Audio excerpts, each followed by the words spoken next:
Reception in Key Stage 1. Welcome to week 2 of Repton Reads.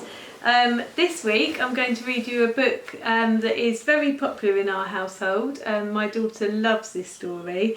It's called Rosie Revere, Engineer.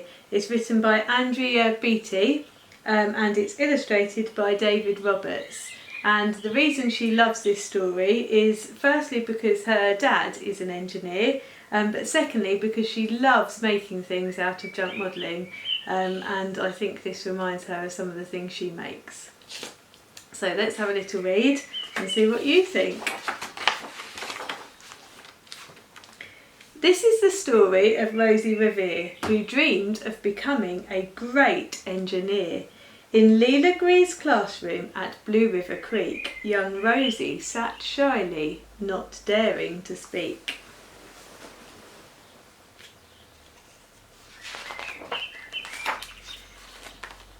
But when no one saw her, she peeked in the trash for treasures to add to her engineer's stash.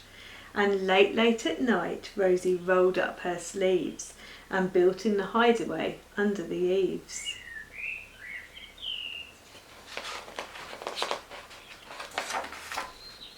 Alone in her attic, the moon high above, dear Rosie made gadgets and gizmos she loved. And when she grew sleepy, she hid her machines far under the bed where they'd never be seen. And you can probably see on this page lots of the gadgets and gizmos that Rosie has made and designed. An awful lot on that page, so you might want to pause the video and have a good look. When Rosie was young, she had not been so shy. She worked with her hair swooping over one eye and made fine inventions for uncles and aunts, a hot dog dispenser and helium pants. Now here's her hot dog dispenser for her aunt, and these are her helium pants for her uncle. The uncle she loved most was zookeeper Fred. She made him a hat to keep snakes off his head, from parts of a fan and some cheddar cheese spray, which everyone knows keeps the pythons away. There's her hat to keep the pythons away.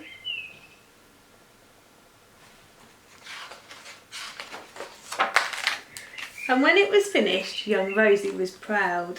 But Fred slapped his knee and chuckled out loud. He laughed till he wheezed and his eyes filled with tears, all to the horror of Rosie Revere, who stood there embarrassed, perplexed and dismayed. She looked at the cheese hat and then looked away.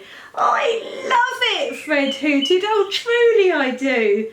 But Rosie Revere knew that could not be true.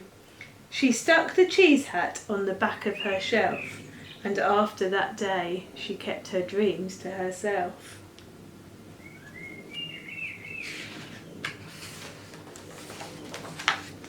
And that's how it went until one autumn day her oldest relation showed up for a stay.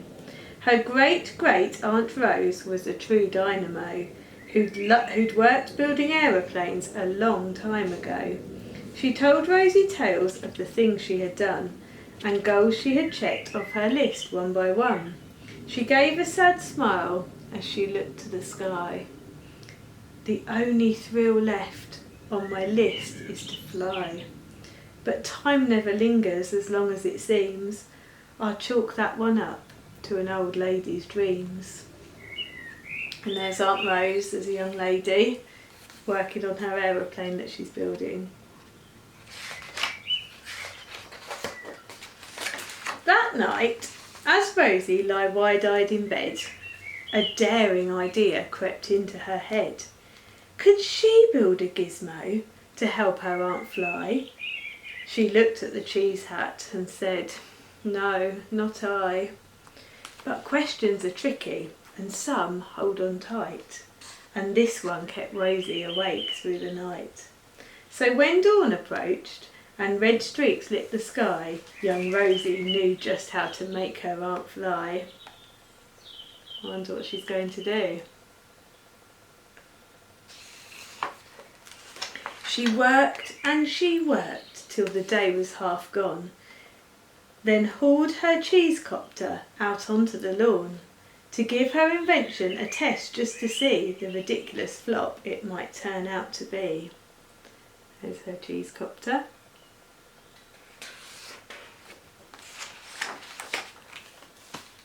Strapped into the cockpit, she flipped on the switch. The Hello Cheesecopter spluttered and twitched. It floated a moment and whirled round and round, then froze for a heartbeat and crashed to the ground.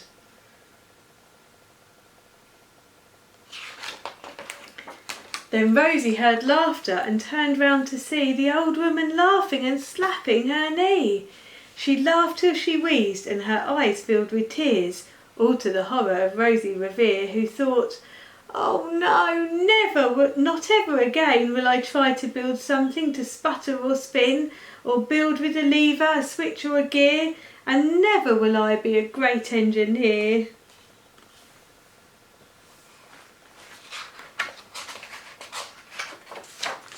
She turned round to leave, but then Great-Great-Aunt Rose grabbed hold of young Rosie and pulled her in close, and hugged her and kissed her and started to cry. "You did it! Hooray! It's the perfect first try! This great flop is over! It's time for the next!" Young Rosie was baffled, embarrassed, perplexed. "I failed," said dear Rosie. "It's just made of trash. Didn't you see it? The cheesecopter crashed." "Yes," said her great aunt, "it crashed, that is true. But first it did just what it needed to do. Before it crashed, Rosie, before that, it flew."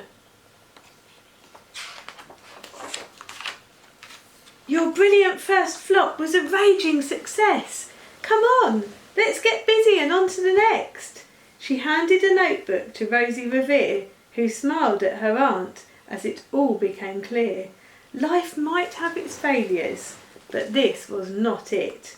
The only true failure can come if you quit. Now on this page you'll see lots of detail there from Aunt Rosie's notebook, and I'm going to try and zoom in on those pages just so you can have a little look at some of the things that Aunt Rose has put in her notebook. It's lots of information all about women's firsts with aircraft. Okay, hopefully you've managed to see some of that. They worked till the sun sneaked away to its bed. Aunt Rose tied her headscarf around Rosie's head and sent her to sleep with a smile ear to ear, to dream the bold dreams of a great engineer. At Blue River Creek, all the kids in grade 2 build gizmos and gadgets and doohickeys too. With each perfect failure, they all stand and cheer, but none quite as proudly as Rosie Revere. Now, I've got a little bit of a challenge after reading that story.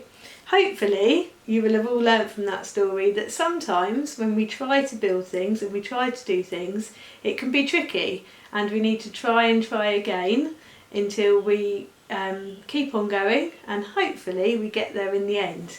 So I thought a little challenge for you could be to have a look at some of the materials you've got at home, maybe make a model of your own. You might want to actually make a model from junk modelling, just like Rosie did, or you might want to design something like Rosie did, and I thought maybe you could send your designs or a picture of your models back to your year group emails, and if you ask your teachers to send them on to me, I'd love to have a look at them, and hopefully young Rosie has inspired some of you to do a little bit of your own engineering and to come up with a design of your own. So I look forward to seeing those. Bye Reception and Key Stage 1.